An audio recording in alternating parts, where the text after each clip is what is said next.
Very good morning students. आज का जो हमारा टॉपिक है वो है अकाउंटिंग इक्वेशंस। Accounting equations.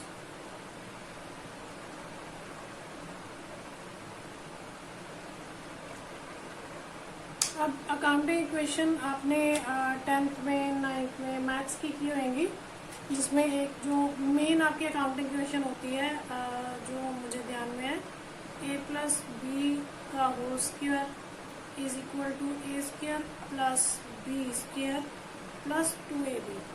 आई थिंक यही होता है ना, यानी ये जो वैल्यू है वो इसके इक्वल है।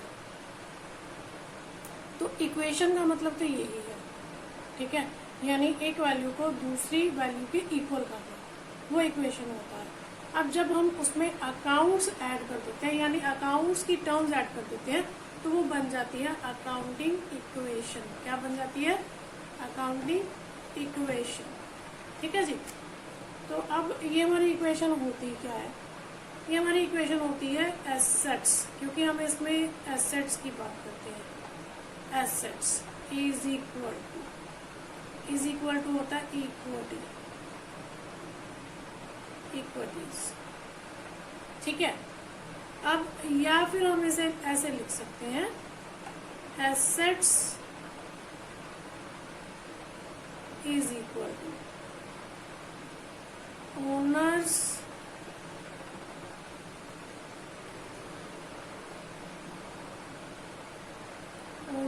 इक्विटी प्लस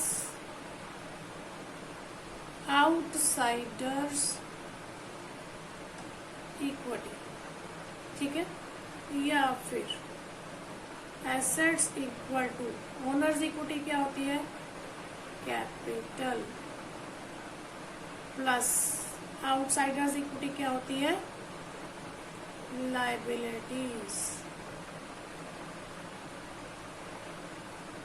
ठीक है। या फिर इसकी जगह ना एक और चीज लिखी हो सकती है, is equal to internal liability plus external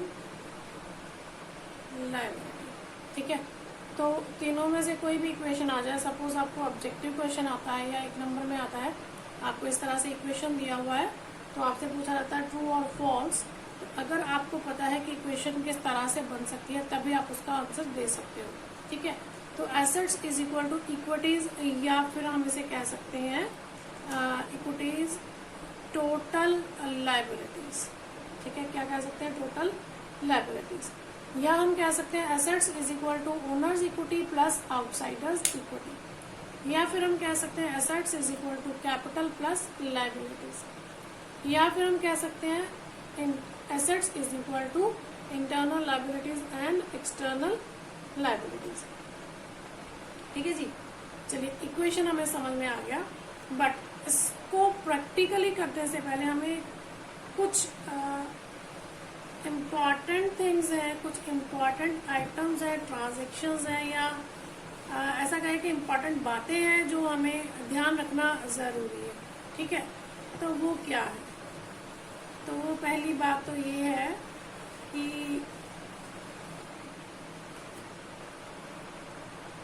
मान लीजिए हमारी एसेट इंक्रीज होती है, एसेट इंक्रीज्ड, तो इसका इफेक्ट क्या पड़ेगा? इसका इफेक्ट एक तो हमारा एसेट जो है वो इंक्रीज हो रहा है। दूसरा इफेक्ट इसका क्या होगा? दूसरा इफेक्ट इसका होएगा, एक तो हमारी लायबिलिटी इंक्रीज हो सकती है, लायबिलिटी इंक्रीज हो सकती है। ठीक है।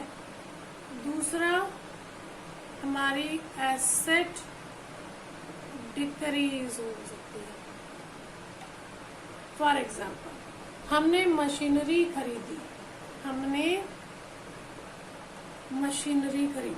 ठीक है ना, मशीनरी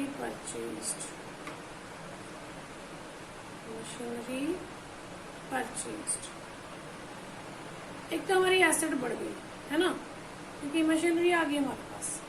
दूसरा, अगर हमने कैश परचेज किया है तो हमारा ये एसेट बढ़ गई, और अगर हमने कैश परचेज किया तो हमारी जो कैश है वो कम हो गया, यानी एसेट बढ़ी, एसेट ही कम हुई। ठीक है, या फिर हो सकता है मैंने क्रेडिट बेसिस पर परचेज किया हो, तो फिर क्या होएगा, हमारी जो लायबिलिटी है, यानी हमारे लायबिलिटी मीन्स क्रेडिटर्स, वो हमारे इंक्रीज हो जाएंगे। यानी या एसेट बढ़ने से या तो हमारी लायबिलिटी बढ़ेगी या तो हमारी एसेट डिक्रीज होगी। ठीक है जी, क्लियर है। इसी तरह से अगर हमारी एसेट डिक्रीज होती है तो सेम चीज रहेगी, आपकी लायबिलिटी डिक्रीज होएगी या तो एसेट इंक्रीज होएगी। मतलब अगर हम मान लो स्टॉक सेल करते हैं, स्टॉक हमने सेल किया, ठीक है, स्टॉक सेल किया सपोज 10,000, अगर तो हमने कैश सेल किया तो हमारा एक तो हमारी गुड्स कम हो गई, गुड्स जो है वो कम हो गई। ठीक है, दूसरी तरफ हमारा कैश बढ़ जाएगा, एसेट कम हुई, एसेट बढ़ गई, एक ही साइड में इफेक्ट आ गया। लेकिन दूसरा क्या हो सकता है, क्रेडिट बेसिस पर हम क्रेडिट बेसिस पे तो सेल कर सकते हैं ना स्टॉक, तो उस केस में क्या आएगा, गुड्स तो हमारी डिक्रीज हुई है क्योंकि स्टॉक गया है हमारे पास से। ठीक है, गुड्स या स्टॉक आप कुछ भी कह सकते हो, हमारा डिक्रीज हुआ है। दूसरी तरफ क्या हो गया, हमारी लायबिलिटी जो है वो भी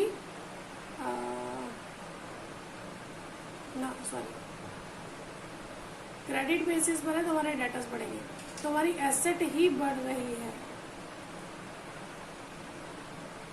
तो तीसरा इफेक्ट हो गया, एसेट अगर डिक्रीज होती है तो हमारी एसेट इंक्रीज होती है।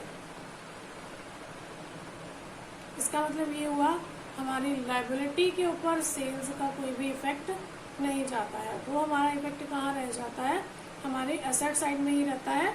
या तो हमारा कैश बढ़ जाता है एसेट कम होने से, या तो हमारे डेटर्स बढ़ जाते हैं। ठीक है जी, अब अगली बात करते हैं हमारी लायबिलिटीज की। तो लायबिलिटीज की भी इंक्रीज होने से क्या होगा, अगर लायबिलिटी इंक्रीज होती है तो हमारी एसेट इंक्रीज होगी। देखिए दूसरा हमने पॉइंट लिया, लायबिलिटी इंक्रीज।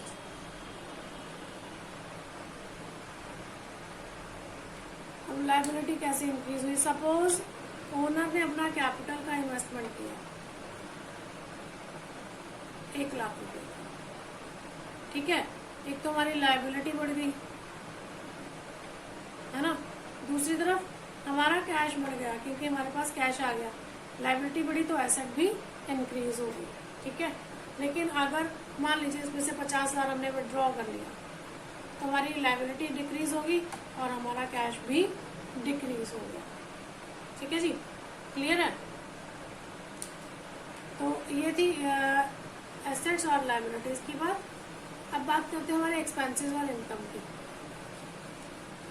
एक्सपेंसेस और इनकम,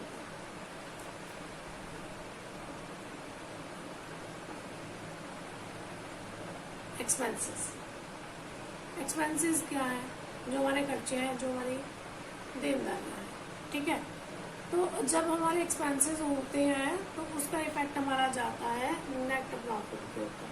ठीक है, अगर इनकम्स हैं तो उनका इफेक्ट भी हमारा किसके ऊपर जाता है, नेट प्रॉफिट के ऊपर। मतलब अगर एक्सपेंडिचर बढ़ेंगे तो नेट प्रॉफिट कम होएगा, ठीक है, और अगर इनकम बढ़ेंगे तो नेट प्रॉफिट भी इंक्रीज होएगा। यानी एक्सपेंसेस के साथ इनवर्स रिलेशनशिप है, लेकिन इनकम के साथ पॉजिटिव रिलेशनशिप है। ठीक है, क्लियर है। तो अब इनका इफेक्ट कहाँ जाएगा, यहाँ हमारी इक्वेशन में तो हमने कहीं भी प्रॉफिट की बात नहीं की, कहीं भी हमने प्रॉफिट की बात नहीं की। तो इसका मतलब जब हमारा एक्सपेंस होता है, सपोज हमने रेंट पे किया 1,000 का, तो हमारा क्या कम हुआ, कैश हमारा जो है वो कम हो गया। तो इसका इफेक्ट दूसरा कहाँ जाए, देखो लायबिलिटी तो ये हमारी है नहीं क्योंकि हम पे कर चुके हैं, हमारा खर्चा हो चुका है, एक्सपेंडिचर है, तो ये लायबिलिटी हमारी नहीं है, आउटसाइड तो बिल्कुल भी नहीं है। हाँ, लेकिन इसका इफेक्ट कहाँ जाता है, हमारे नेट प्रॉफिट के ऊपर। और ये जो नेट प्रॉफिट होता है ना, ये हमारी कैपिटल का हिस्सा होता है। इसका हिस्सा होता है हमारी कैपिटल का हिस्सा होता है, तो इसका दूसरा इफेक्ट जाएगा हमारी कैपिटल के ऊपर। ठीक है, तो अगर मेरा कैश डिक्रीज हुआ तो मेरी कैपिटल भी डिक्रीज हो जाएगी।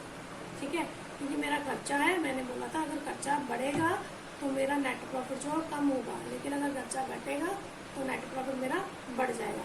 तो यहाँ पे मेरा खर्चा हो रहा है यानी खर्चा बढ़ रहा है, मेरा कैश कम हो रहा है, तो इट मीन्स मेरा क्योंकि नेट प्रॉफिट कम हो रहा है तो मेरा कैपिटल भी कम हो जाएगा।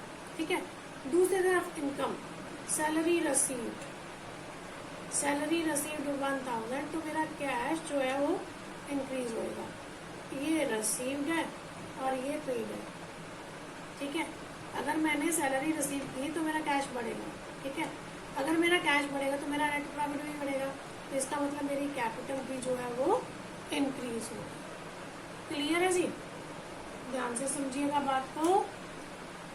एक्सपेंसेस और इनकम्स की बात कर रहे हैं। जो हमारे एक्सपेंसेस होते हैं अगर वो हमारे बढ़ते हैं तो हमारा नेट प्रॉफिट कम होता है, जिसकी वजह से हमारी कैपिटल भी कम होती है। ठीक है, लेकिन अगर हमारे एक्सपेंडिचर कम होंगे तो नेट प्रॉफिट हमारा बढ़ जाएगा, तो कैपिटल भी बढ़ जाएगा। ठीक है, लेकिन दूसरी तरफ इनकम जो है अगर वो बढ़ेगी तो कैपिटल भी बढ़ेगा, इनकम घटेगी तो कैपिटल भी घटेगा। इसीलिए हमने एग्जांपल लिया था कि अगर रेंट पेड है तो मेरा कैश गया, एसेट कम हो गई, दूसरी तरफ से मेरा नेट प्रॉफिट भी कम हो जाएगा, क्योंकि इनवर्स रिलेशनशिप आपस में, नेगेटिव रिलेशनशिप है। ठीक है, एक्सपेंस के बढ़ने से नेट प्रॉफिट कम होता है यानी कैपिटल कम होती है। ठीक है, तो इसका मतलब अगर कैश मेरा एसेट कम हुई है तो मेरी कैपिटल भी कम हो गई। दूसरी तरफ सैलरी रिसीव्ड, अगर मैंने रिसीव किया है 1000, मेरा कैश बढ़ा, इनकम बढ़ी है तो मेरा नेट प्रॉफिट भी बढ़ेगा, मीन्स मेरी कैपिटल भी इंक्रीज हो जाएगी। ठीक है जी, तो इनकम्स और एक्सपेंसेस का जो ट्रीटमेंट है वो हम करते हैं हमारी कैपिटल के साथ। इसके बाद आ जाते हैं हमारे रिप्रेजेंटेटिव पर्सनल अकाउंट्स, उनका ट्रीटमेंट कैसे किया जाएगा। तो देखिए हम एग्जांपल लेते हैं सीधे।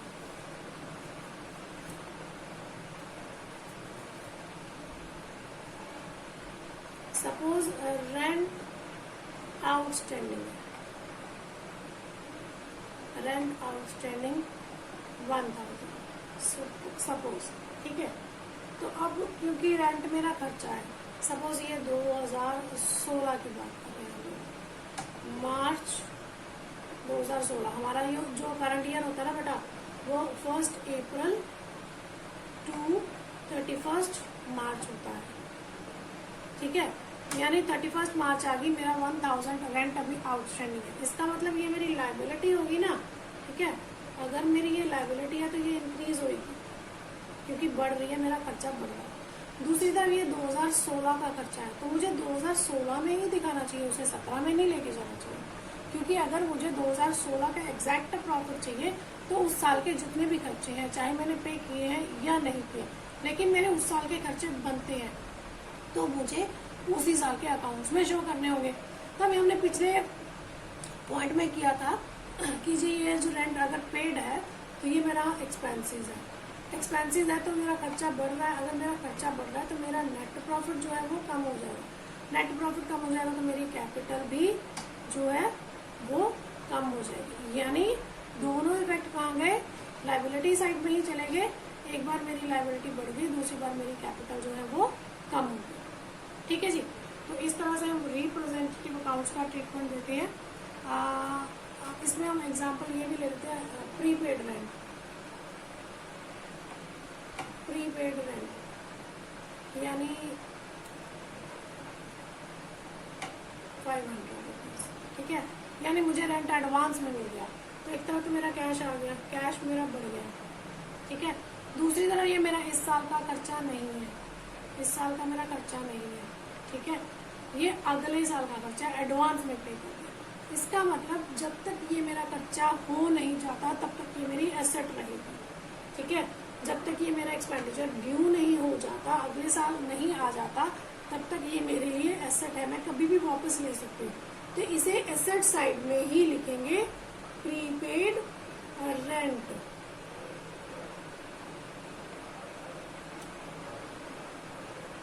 सॉरी सॉरी सॉरी, गलत हो गया, जोश जोश में थोड़ा सा गलत बोल गई मैं। प्रीपेड रेंट है, एडवांस में पे किया है, एडवांस में पे किया है हमने, एडवांस में पे किया है तो मेरा कैश कम हुआ है, एडवांस में पे किया है, रसीद नहीं हुआ मुझे, ये पेड की, हम पेड की बात कर रहे हैं। तो प्रीपेड भी पेड के केस में आता है, रसीद के केस में रसीद इन एडवांस आता है। तो मेरा कैश कम हुआ है, ठीक है। तो मेरी जो है एसेट वो है प्रीपेड रेंट, वो बढ़ जाएगी क्योंकि मेरा इस साल का खर्चा नहीं था, अगले साल होना था, यानी दोनों इफेक्ट कहाँ गए मेरे एसेट साइड में ही चले, ठीक है। तो इसी तरह से मेरी इनकम अक्रूड और रिसीव्ड इन एडवांस का भी ट्रीटमेंट होता है, बस वो रिवर्स हो जाता है, ठीक है जी। तो ये थे हमारे कुछ रूल्स जो हमें देखने थे। एक पॉइंट हमारा छोटा सा और रह गया है, ड्राइंग्स।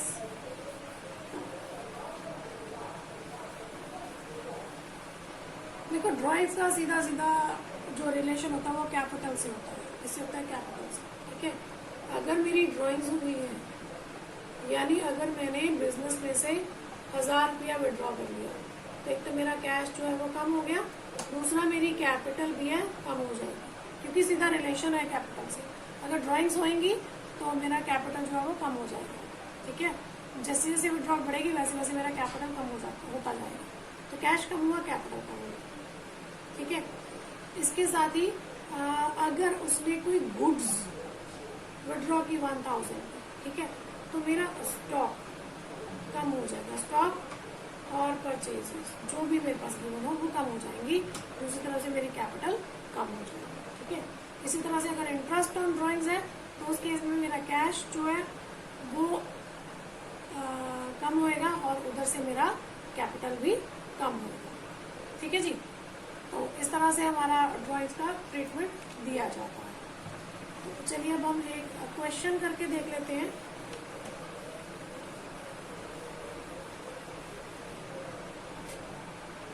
क्वेश्चन आई थिंक हमें एक नोटबुक पे करना चाहिए क्योंकि प्रॉपर कंप्लीट नहीं होगा क्वेश्चन इसके ऊपर। तो चलिए नोटबुक ले लेते हैं हम लोग।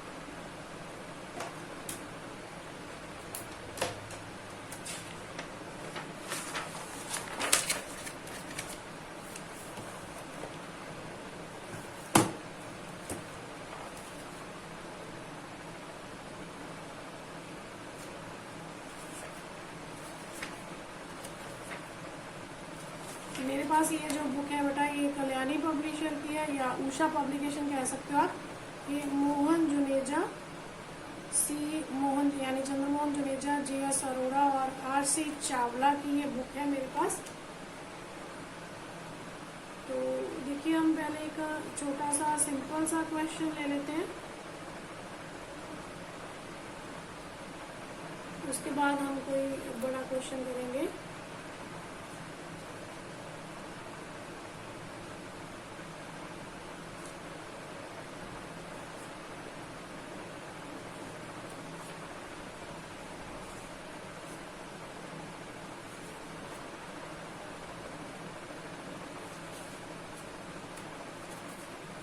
ये क्वेश्चन लेते हैं हम लोग।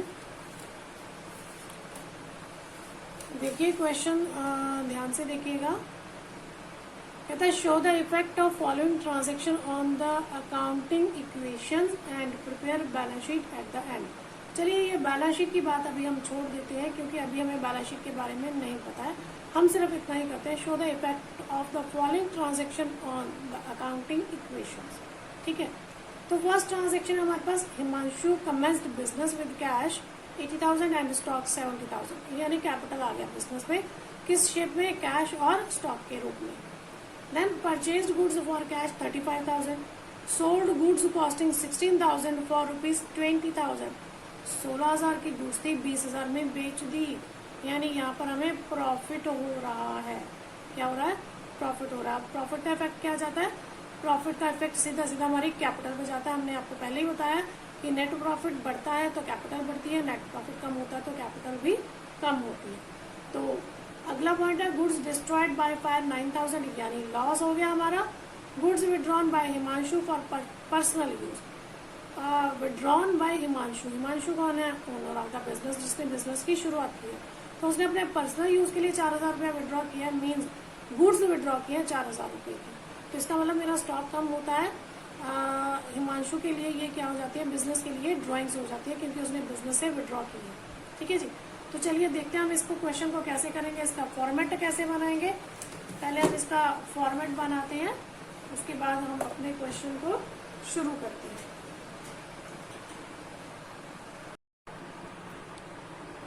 तो लीजिए, हमने लाइनिंग कर ली है, इसका फॉर्मेट बना लिया है।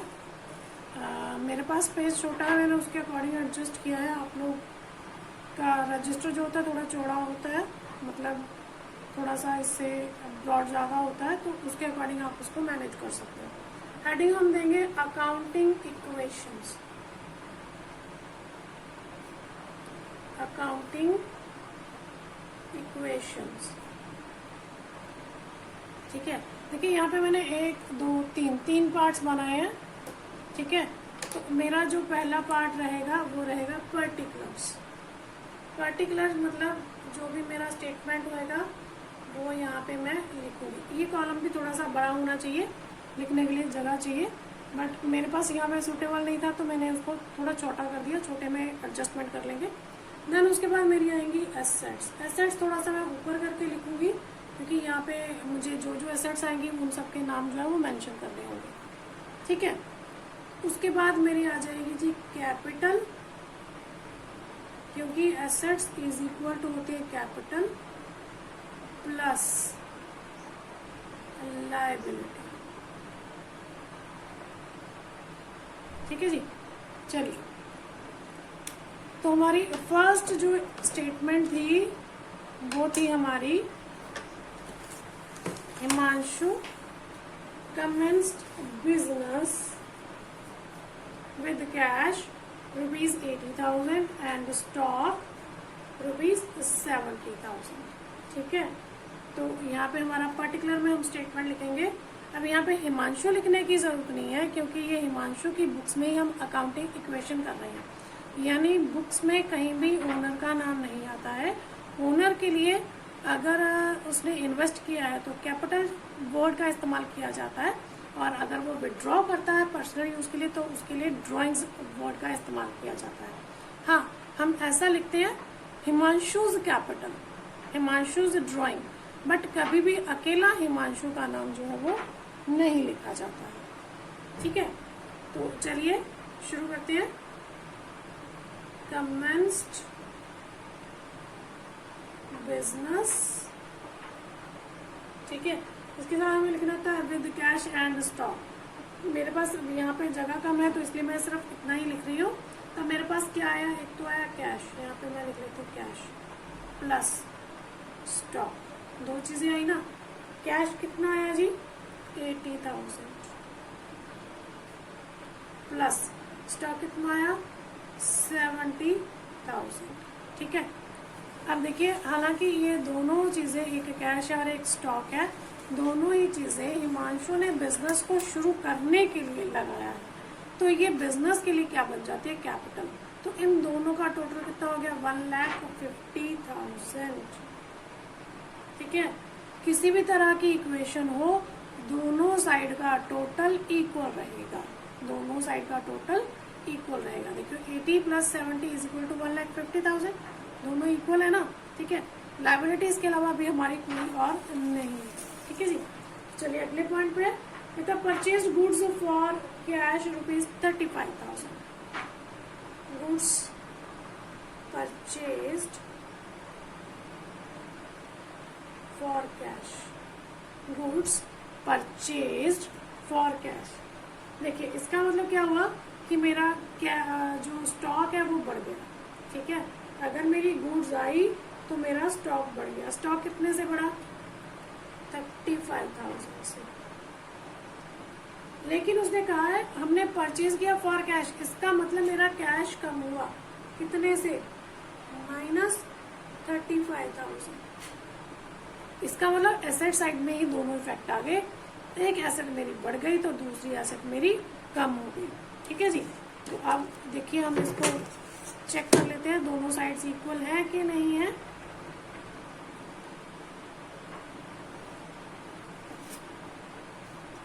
अब देखिए 80,000 में से हम 35,000 माइनस कर देते, माइनस 35,000, तो ये आया मेरे पास 45,000 प्लस 70,000 था, प्लस कर देंगे 35,000, ये आया मेरे पास 1,05,000। इधर तो मेरे पास 1,50,000 ही है, और तो कुछ है ही नहीं है। ठीक है, तो देखिए ये बराबर है कि नहीं, 1,05,000 प्लस 45,000, 150 ही हमारा इधर है। ठीक है, तो हम इसे नाम दे देंगे न्यू इक्वेशन।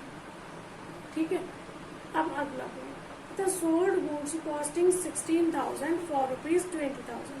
16,000 की गुड्स जो है वो 20,000 में हमने बेच दी। ठीक है, गुड्स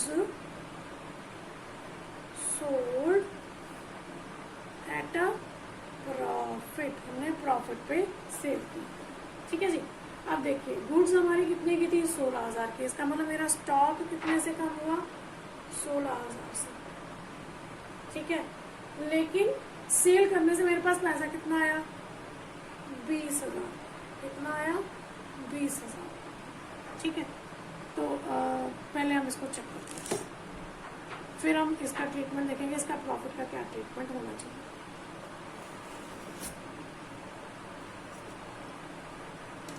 देखिए अगर इसमें 20,000 ऐड हुआ तो ये कितना हो गया, 65,000। ठीक है, प्लस अगर इसमें 1,05,000 में से 16,000 माइनस किया तो कितना आया, 89,000। ठीक है जी, अब इन दोनों को अगर प्लस करें, प्लस 65,000, तो ये मेरा बनता है 1,54,000, जबकि यहाँ पे मेरे पास क्या है, 1,50,000। तो इसका मतलब यहाँ पे मेरा प्रॉफिट हुआ ना, 16,000 की स्टॉक गया, स्टॉक तो मेरा 16,000 से कम हुआ, लेकिन कैश मेरा बढ़ गया 20,000 से। इसका मतलब मुझे प्रॉफिट हुआ, और ये प्रॉफिट मेरा कहाँ जाएगा, मेरी कैपिटल में जाएगा। इसमें कर देंगे प्लस 4,000, यानी यहाँ पे मेरा प्लस हो जाएगा 1,54,000। ठीक है, ये फिर से हमारा आ गया जी न्यू इक्वेशन। ठीक है जी, चलिए अगले पॉइंट पे चलते हैं। कहते हैं परचेज्ड गुड्स ऑन क्रेडिट 25,000। अब फिर से उसने गुड्स परचेज किए हैं, परचेज्ड गुड्स ऑन क्रेडिट। ठीक है जी, अब इसका मतलब ये हुआ कि 25,000 से मेरा स्टॉक बढ़ गया, प्लस 25,000। लेकिन देखिए मेरा कैश कम नहीं हुआ, क्यों, क्योंकि मैंने कैश सेल नहीं किया, परचेज नहीं किया, मैंने कैश परचेज नहीं किया, तो मेरा कैश कम नहीं हुआ। इसका मतलब अगर मैंने माल बेचा, खरीदा है, तो मुझे पैसे देने हैं, तो मेरी क्या बढ़ जाएगी, लायबिलिटी। तो मेरी यहाँ पे लायबिलिटी क्या हो जाएगी, क्रेडिटर्स। मेरे क्या बढ़ जाएंगे, क्रेडिटर्स। तो यहाँ पे मेरा आ जाएगा प्लस कितना जी, 25,000। ठीक है जी, तो देखिए बिल्कुल हमने इसके नीचे ही लिखना है क्रेडिटर्स। तो हमारा नया इक्वेशन देख लेते हैं कैसे बनेगा। 65,000 प्लस 89,000 प्लस 25,000, ये मेरा 1,14,000। इधर 1,54,000 प्लस 25,000। अब टोटल चेक कर लेते हैं, इधर है 1,14,000 प्लस 65,000, ये बना 1,79,000। तो देखते हैं इधर भी 179 बनता है या नहीं। 1,54,000 प्लस 25,000, तो क्या बना 1,79,000। देखिए अभी तक हम 1 2 3 4 स्टेटमेंट्स ऐड कर चुके हैं, लेकिन दोनों साइड में हमारा इफेक्ट कोई ऐसा नहीं पड़ा कि एक साइड का टोटल ज़्यादा हो या दूसरी साइड का टोटल कम हो। दोनों साइड का टोटल इक्वल चल रहा है, फिलहाल हमारा दोनों साइड का टोटल इक्वल चल रहा है, और ये एंड तक हमारा इक्वल ही चलेगा। ये हमारी आ गई जी न्यू इक्वेशन। आपने लिखना है यहाँ पे न्यू इक्वेशन। चलिए आगे चलते हैं। बताओ sold goods costing 28,000 for rupees 24,000 on credit, यानी सोल्ड गुड्स ऑन क्रेडिट। अब ध्यान से देखिए, 28,000 की गुड्स थी लेकिन 24,000 में बेची, तो किस पे बेची? ऑन लॉस या एट अ लॉस। ठीक है, अब देखिए स्टॉक कितने का आया? 28,000 का, यानी यहाँ पे मेरे 28,000 कम हुए। अब क्योंकि क्रेडिट बेसिस है तो मेरे क्या बढ़ेंगे? डेटर्स। सेल किया है तो मेरे क्या बढ़ेंगे? डेटर्स। अगर मैंने परचेज किया था मेरे क्या बढ़े थे? क्रेडिटर्स। तो यहाँ पे मेरे क्या बढ़ेंगे? डेटर्स। अब डेटर्स मेरे कितने से बढ़ेंगे? 24,000 से, क्योंकि मेरा उनके साथ डील हुआ कि मैं उनसे 24,000 लूंगी। ठीक है, तो मेरे डेटर्स कितने से बढ़े? 24,000। तो इसका मतलब मेरा इफेक्ट कहाँ पड़ा? मेरा लॉस हुआ। लॉस कितने का हुआ? 4,000। तो देखिए जब मेरा प्रॉफिट हुआ था मैंने कैपिटल में ऐड किया था, तो इसका मतलब जब मेरा लॉस होगा मेरी कैपिटल में से क्या हो जाएगा? लेस हो जाएगा। तो यहाँ पे लेस कर देंगे 4,000।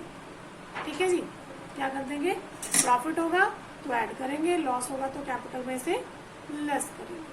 तो चलिए देखते हैं क्या बनता है हमारी इक्वेशन का।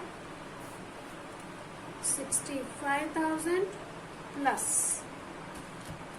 1,14,000 में से माइनस किया हमने 28,000, ये बचा है 86,000 प्लस 24,000।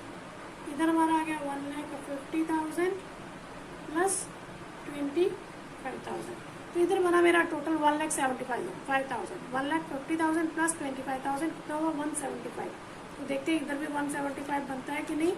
86,000 प्लस 65,000 प्लस 24,000, तो देखिए 1,75,000 ही मेरा दोनों साइड का टोटल बनता है। ठीक है जी, तो ये होगी मेरी न्यू इक्वेशन। ठीक है, तो नेक्स्ट मेरा स्टेटमेंट है जी, गुड्स डिस्ट्रॉयड बाय फायर। मेरा नुकसान हो गया भैया, गुड्स डिस्ट्रॉयड बाय फायर। अगर गुड्स मेरी डिस्ट्रॉय हुई 9,000 की, तो मेरे 9,000 का स्टॉक कम हो गया ना। मेरा 9,000 का स्टॉक जो है वो कम हो गया और मेरा नुकसान हुआ, यानी मुझे लॉस हो गया। लॉस हो गया तो सीधा सीधा इफेक्ट कहाँ जाएगा? मेरी कैपिटल के ऊपर। कैपिटल में से भी 9,000 जो है वो माइनस कर दिया जाएगा। ठीक है जी, अगर मेरी गुड्स डिस्ट्रॉय हुई हैं तो 9,000 का मेरा स्टॉक कम हो गया। ठीक है, और गुड्स डिस्ट्रॉय होने का मतलब ये है कि मुझे 9,000 का घाटा पड़ गया। ठीक है, अगर मैंने इंश्योरेंस करवा रखा होता तो शायद मुझे 9,000 मिल जाता।